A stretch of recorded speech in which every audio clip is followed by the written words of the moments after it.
السلام عليكم ورحمة الله وبركاته. بسم الله والحمد لله والصلاة والسلام على رسول الله وعلى آله وصحبه أجمعين. This will be my final installment of the fasting rule book, inshallah. And we have a great special Ramadan ahead of us. And actually, you see the, how do I do this? The painting right behind me that I'm trying to capture. That is the verse of Allah Azza wa Jal, Allahu nuru samawati wal ard. Allah is the light of the heavens and the earth. Meaning Allah is the creator and the source of light wherever it exists in the heavens and the earth. And so the light of Allah for sure exists in His masajid, but Allah is the one that puts light in the masjid. He can certainly put light in our homes this Ramadan. Gear up, everybody. And that is why today, though it is part of the fasting rule book, it's the one thing of the many things we won't be able to speak about. This is the one thing I didn't want to leave, which is how to fast in a way that is not just valid but rewardable. Because some people think they're one and the same. No, there's a big difference. You see, there's different ways to explain it, but there are scholars, for example, who tell you that fasting happens on 3 levels. Many scholars mention this. There is the fasting of the masses, basically. People who just culturally adopt fasting, and it's been normalized to fast in a Muslim society, Muslim community. They say this fast, if it's done from the legalities that we discussed in the previous session, you stay away from food and drink and things comparable to them, the invalidators, the legal invalidators. He goes, you stay away from that, you fasted. He goes, that's the bare minimum fasting. You don't get rewarded for that fast. You just basically absolved yourself of the obligation of fasting. That means your fast is valid. Allah will not ask you, why didn't you fast? You will not be punishable or liable for not fasting. But that doesn't mean you're going to get rewarded for your fast. You're not going to benefit from it after Ramadan. You may not reap any fruits from it on the Day of Judgment. May Allah forbid. You'd have to now add to the first level the second level of fasting, which is fasting from all that displeases Allah. Invalidating your fast is not the only way to displease Allah subhanahu wa ta'ala. Every form of haram.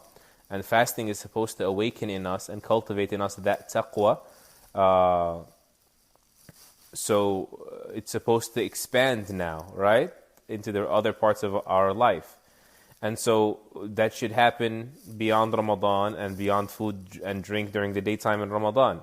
Our Prophet ﷺ turned our attention to this, so we have to pay a lot of attention to it. Didn't he tell us, for example, alayhi salatu wassalam, رُبَّ صَائِمٍ لَيْسَ لَهُ مِنْ صِيَامِهِ إِلَّا الْجُوعُ وَالْعَطَشِ.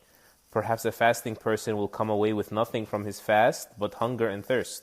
You just stayed away from the nullifiers. You didn't gain anything. And you basically, you wasted your fast to a large extent. For example, the sins of our tongue. The Prophet ﷺ said, إِذَا كَانَ صَوْمِ يَوْمِ صَوْمِ أَحَدِكُمْ when one of you is fasting, فَلَا يَرْفُثْ وَلَا يَفْسُقْ. Let him not be indecent or obscene. Let him not be lewd. Let him not be sinful. And he said, وَلَا يَصْخَبْ. Let him not be loud and boisterous. So even like fasting from speaking, by the way, like minimizing your words, not altogether, is part of perfecting your fast, because the greatest gateway to sin is your tongue.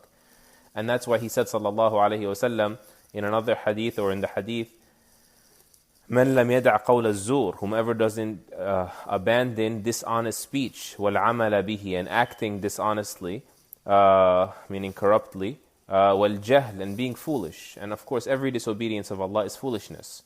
You don't know the greatness of God. You don't know what it means, what the consequence could be of defying Him subhanahu wa ta'ala. Whomever doesn't abandon these things, the Prophet ﷺ said, فَلَيْسَ لِلَّهِ حَاجَةٌ أَنْ يَدَعَ طَعَامَهُ وَشَرَابَهُ. Allah has no need for him to abandon his food or his drink. Meaning it's our need to develop that taqwa. Allah has no need for us to give up food and drink as if we're doing Allah a favor. We gave Him because doing the bare minimums it is becoming of someone with that attitude. That's what it comes from. And so Allah has no need. It's your need. And so that is the second level of fasting. Fasting not just from the nullifiers, fasting from the haram. So those first 2 levels are both mandatory. They're both mandatory. One for the validity of the fast, one for the validity of the reward of the fast and its potential. The third level, may Allah grant us and you a proper daytime so we can add to it a very special nighttime with Allah that fills our homes with light and fills our hearts with light.